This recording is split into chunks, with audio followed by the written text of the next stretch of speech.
जय श्री कृष्ण। धार्मिक व्रत कथा में आपका दिल से स्वागत है। आज हम सुन रहे हैं गीता के चतुर्थ अध्याय का महत्व।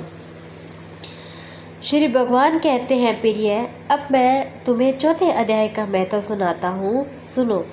गंगा के तट पर काशी नाम की एक पुरी थी। वहाँ विश्वनाथ जी के मंदिर में भरत नाम के एक योग निष्ठा महात्मा रहते थे, जो प्रतिदिन आत्म चिंतन में लगे आदरपूर्वक गीता के चतुर्थ अध्याय का पाठ किया करते थे। उनके अभ्यास से उनका मन निर्मल हो गया था। वे सर्दी गर्मी आदि से दूर हो गए थे। एक समय की बात है, वे तपोधन नगर की सीमा में स्थित देवताओं का दर्शन करने की इच्छा से भ्रमण करते हुए नगर से बाहर निकल गए। वहाँ बेर के 2 वृक्ष थे।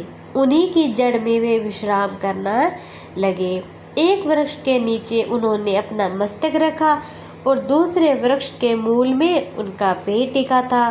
थोड़ी ही देर बाद जब वे तपस्वी चले गए थे वहाँ से, तो वे बेर के दोनों वृक्ष 5-6 दिनों के भीतर ही सूख गए। उनके पत्ते डालियाँ भी नहीं रही। उसके बाद दोनों वृक्ष कहीं ब्राह्मण के पवित्र घर में 2 कन्याओं के रूप में जन्म लिया।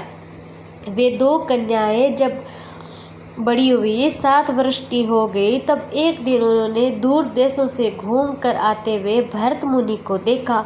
उन्हें देखते ही वे दोनों उनके चरणों में पड़ गई थी। मीठी मीठी वाणी में बोली, हे मुनि, आपकी ही कृपा से हम दोनों का उद्धार हुआ है। हमने बेर की योनि त्याग कर मानव शरीर को प्राप्त कर लिया। उनके इस प्रकार कहने पर मुनि को बड़ा ही आश्चर्य हुआ। उन्होंने पूछा, पुत्रियों, मैंने कब और किस साधन से तुम्हें मुक्त किया था? साथ ही यह भी बताओ कि तुम्हारे बेर होने का क्या कारण था, क्योंकि इस विषय में मुझे कुछ भी ज्ञान नहीं है। तब वे कन्याएं पहले उन्हें अपने बेर योनि हो जाने का कारण बताने लगी। वे बोली, हे मुनिराज, गोदावरी नदी के तट पर छिन्नपाप नाम का एक उत्तम तीर्थ है, जो मनुष्य को पुण्य प्रदान करने वाला है। वह मानवता की चरम सीमा पर पहुंचा हुआ उस तीर्थ में सत्य नाम एक तपस्वी बड़ी कठोर तपस्या कर रहा था। वे ग्रीष्म ऋतु में अग्नियों के बीच में बैठे हुए थे। बारिश के समय जल की धाराओं से उनके सिर के बाल सदा भीगे ही रहते थे, तथा जाड़े के समय में जल में निवास करने के कारण उनके शरीर में हमेशा रोंगटे खड़े रहते थे। वे बाहर भीतर से सदा शुद्ध रहते, समय पर तपस्या करते, मन और इंद्रियों को अपनी मुट्ठी में रखते, परम शांति प्राप्त करके आत्मा के रमण करते, अपनी विद्या द्वारा जैसा बखान करते, उसे सुनने के लिए साक्षात ब्रह्मा जी भी प्रतिदिन उनके पास उपस्थित होते हुए प्रसन्न करते। अब ब्रह्मा जी के साथ उनका संकोच नहीं रह गया। उनके आने पर वे सदा तपस्या में मगन ही रहते थे। परमात्मा के ध्यान में निरंतर रहने के कारण उनकी तपस्या सदा बढ़ती रहती। सत्य को जीवन मुक्त के समान मानकर इंद्र को अपने समृद्धिशाली पद के संबंध में कुछ भय हुआ। तब उन्होंने उनकी तपस्या में सैकड़ों विघ्न डालने का आरंभ कर दिया।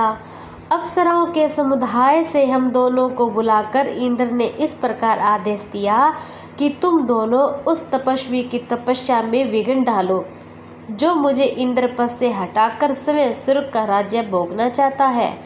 इंद्र का यह आदेश पाकर हम दोनों उनके सामने से चलकर गोदावरी के तीर पर जहाँ वे मुनि तपस्या करते थे, हम वहाँ आ गई और मन गंभीर स्वर से बजते हुए मधुर वेद नाद के साथ हम दोनों अन्य अप्सराओं सहित मधुर स्वर में गाना आरंभ कर दिया। इतना ही नहीं, उन योगी महात्मा को वश में करने के लिए स्वर ताल लय के साथ में नृत्य भी करने लगी। हम दोनों की उन्मत्त गति काम भाव का जगाने वाली थी, किंतु उसने उन निर्विकार चित्त वाले महात्मा के मन में क्रोध का संचार हो गया। तब उन्होंने हाथ से जल छोड़कर हमें क्रोधपूर्वक श्राप दिया, अरे तुम दोनों गंगा जी के तट पर बेर के वृक्ष बन जाओ। यह सुनकर हम दोनों ने बड़ी ही विनय के साथ महात्मा से हम दोनों की पराधीन की। अतः हमारे द्वारा जो दुष्कर्म हो गया है आप हमें क्षमा कीजिए। यह कहकर हमने मुनि को प्रसन्न कर लिया। तब उन पवित्र चित्त वाले मुनि ने हमारे शाप का उद्धार की अवधि निश्चित करते हुए कहा, भरत मुनि के आने तक तुम अपने श्राप से मुक्त नहीं पा सकती। उसके बाद तुम लोगों का मृत्यु लोक में जन्म होगा, पूर्व जन्म की स्मृति बनी रहेगी। मुनि, जिस समय हम दोनों बेर का वृक्ष के रूप में खड़ी थी उस समय आपने हमारे समीप आकर गीता के चौथे अध्याय का पाठ किया। इससे हमारा उद्धार हो गया।